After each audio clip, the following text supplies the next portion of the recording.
நீங்கள் கேட்டுக்கொண்டிருப்பது நுட்பம் பாட்காஸ்ட். கவிதையின் குரல் பாலைவன லாந்தர். முதல் கவிதை மறுக்கூர். 11:59 காற்றடைத்த உடல் தன் உடலை உதறிக்கொண்டு மெமரியில் உள்ள கடந்த கால புகைப்படங்களுக்கு லைக் இடுகிறது. இரண்டாவது கவிதை உடல். தனது தலையை குழைத்து வாளை விழுங்கும் பூச்சிகளின் அருகிலேயே மீண்டும் மீண்டும் பிறக்கிறேன். நடக்கத் தொடங்கியவுடன் நடக்கிறது யாவும் நடநடவென.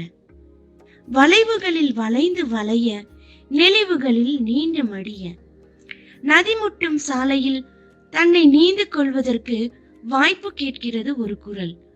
உடைந்து உதறிய குரல்.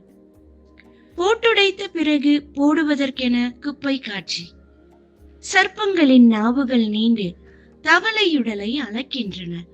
போதும், மயில்களுக்கு நீண்ட உடலை கொத்தி குதறும் விதி.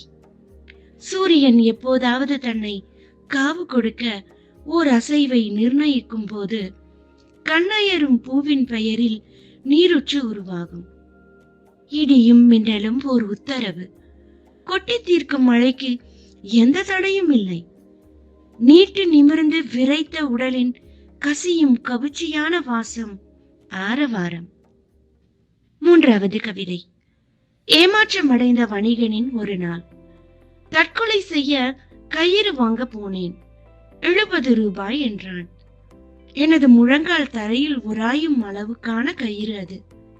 இன்னும் நீளமாக கொடு என்றேன். 140 ரூபாய் என்றான்.